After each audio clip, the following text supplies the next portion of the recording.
Introducing a new podcast. Karen Hunter is awesome.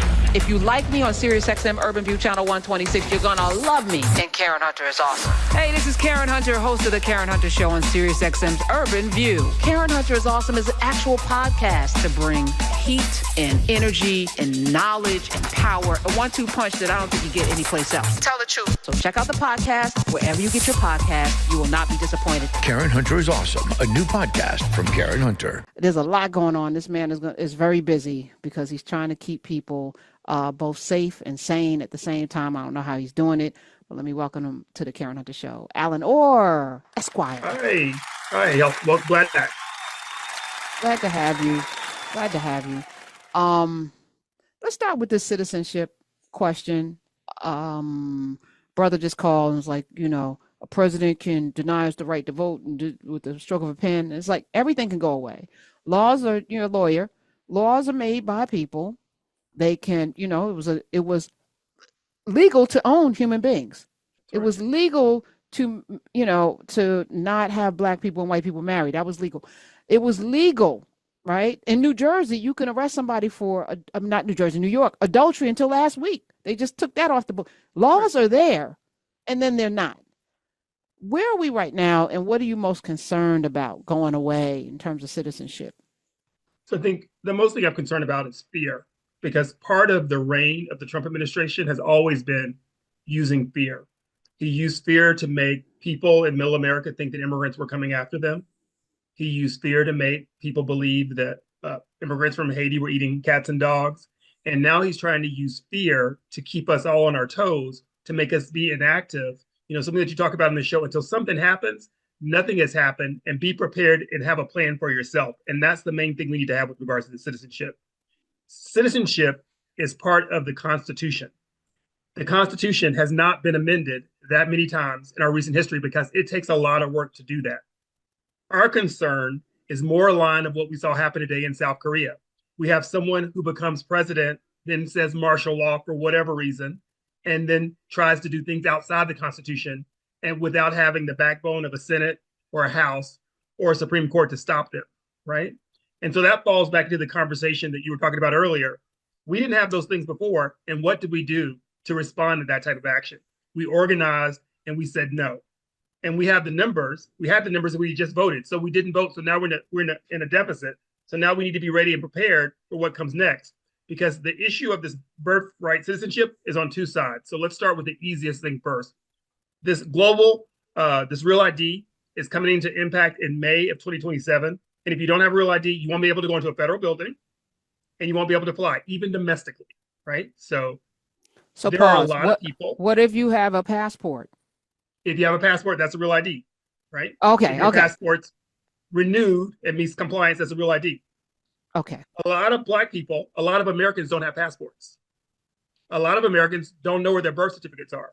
There are a lot of people still alive in the South, grandma, great-grandma, big mama, don't have a birth certificate, never had a passport, have some janky ID from the library that they've been using for years, some voter ID card they may have, and they're not gonna be able to go in these federal buildings anymore without getting this passport, which is a tax. So in some cases, you may have to ask for a waiver on the fees to get the passport, which is $200, around $200 to get the passport. And it takes about 6 to 8 weeks right now for regular processing.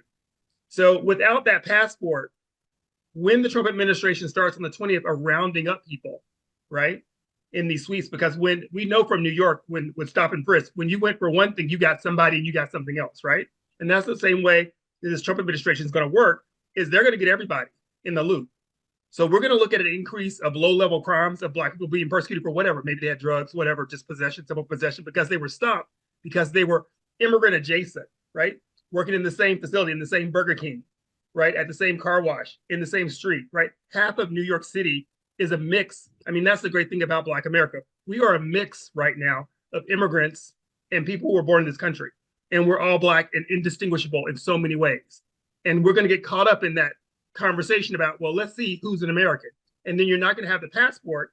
Then you're going to have the burden of proving to yourself.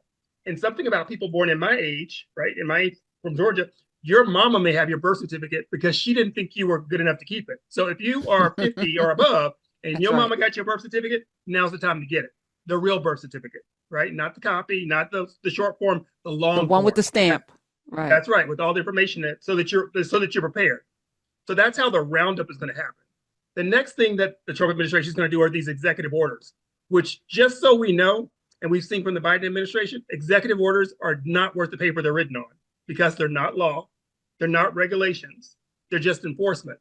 In places like California, Washington, D.C., Maryland, some of the other blue states are going to, Colorado, are going to sue to stop these from going into action. The same thing we saw from Biden's executive actions in many cases that are sort of going through. The things that you saw that happened in the Biden administration that were carried through were money things that he had discretion over, or policing issues that he had discretion over, not major changes, right? So that's why DACA has been in court since Obama was president, right? Some people have been on DACA for 10 years or longer and just caught up in court. So that's one of the great things about our court system, is that it's really slow. And because it's so slow, we can have these big swings where he's going to come in and say birthright citizenship. So his first look at that, and Tom Homan's first look at that, is to say, we're not going to attack people who are foundational Americans, people who are born here. We're going to say individuals who are undocumented in this country, who have children in this country, are not U.S. citizens. And that's going to be hard to distinguish because no hospital I know of is able to check someone's immigrant status at all. And in fact, you could be here on a student visa, have a baby here, and that still baby's a U.S. citizen. That's still a constitutional change, and that will be challenged in court. And that may take the full length of his presidency to get to the Supreme Court to have a holding on that. But I will say that that is one of the things that they're seriously looking at, because there are very few countries like us right now that still have this remain where if you're born here, you're not a citizen of the country, you're getting citizenship, right? That's still one of the free passes that we have in this country.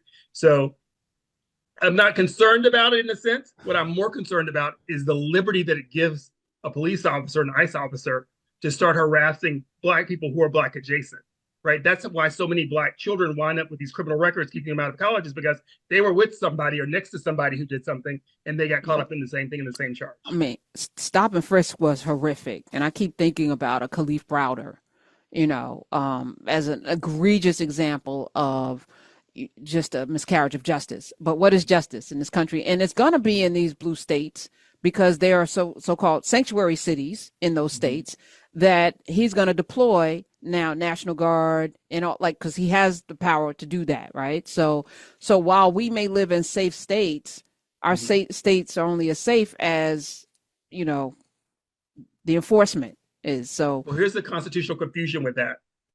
There are acts that were passed in the 1800s that prevent a president from pulling military into U.S. soil without the acts of Congress.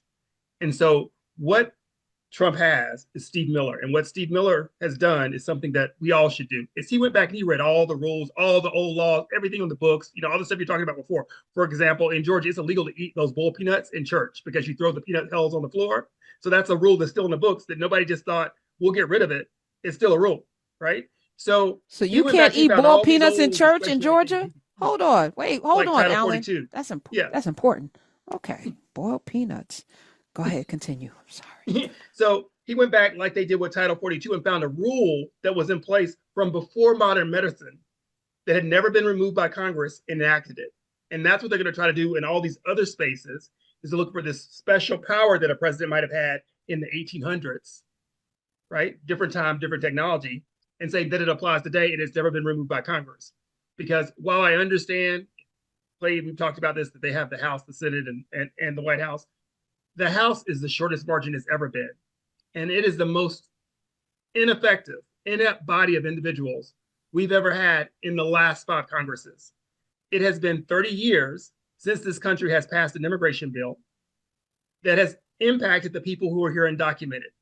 And every 4 years, every election, we hear, oh, this is the problem. This is the problem. This is the problem. But no bills have been passed. And even when a bill was the last bill, that was an enforcement only bill, didn't really address people, still wasn't passed because the former president said it might hurt his platform. You know what else is funny? Already the farmers are saying, hey, can we make a farmer exception? But all of those billionaires use including at Mar-a-Lago, and all, it's been documented that they use undocumented people as their nannies, the house staff, the people, then the whole hospitality industry.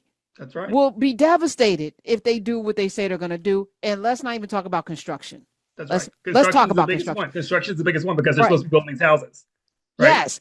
So I'm calling BS on it, but what Mhm. it has done is divided us enough, Mhm. you know, on loop. It's like the transgender. I'm like, the percentage of the population that has any connection with a person who's transgender is so minuscule. How did this become a wedge item? I don't even understand. In the bathrooms, who cares? Like, how did this become so much of an issue that they ran that Charlemagne damn commercial on loop in Georgia and Pennsylvania, North Carolina?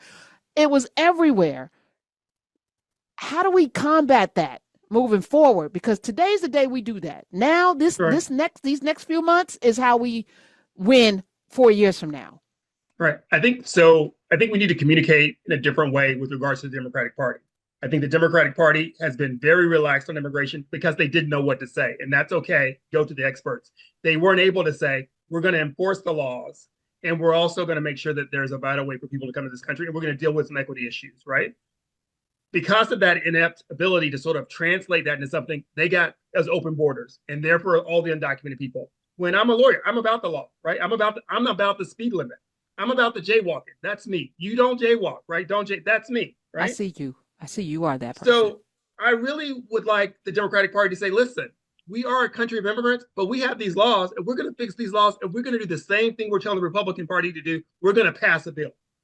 We're going to move legislation. Alan, the reality is Obama and Biden deported more people than Trump did. So, like, they did the work. Even Mexico's like, Obama did the work. They both fell for the same reason, though. They fell for the same reason because the other party didn't want him to have a win. Obama thought, and he said to us, if I deport all these people, they're going to see that I'm serious about deportation and they're going to pass this immigration bill. And they said, no, you got health care. Thank you, black sir. You got 8 years. Move on, right? And they spend the time getting rid of that. With Biden, Biden said, listen, I'm going to let you deport all these people and change asylum law. And Trump said, no, that's going to hurt me in the election. I need to make sure that we're saying that there's still people that are rampant. The number of undocumented people overall, when you talk about like 20 million people, I mean, on high end, 11 million people on the low end, is around the same number of trans individual, right? Out of 300 something thousand people in this country, it's a low percentage. So to sort of say that that's where you're going to focus all of your income on, and for this show, for the government to say, for Tom Homan to say, there is no budget for deporting these individuals. We have all the money to deport them, but we can't feed you. We can't buy houses. College needs to cost money, and we need you to be in a debt is a very inconsistent conversation for me. And I don't know why people are buying it.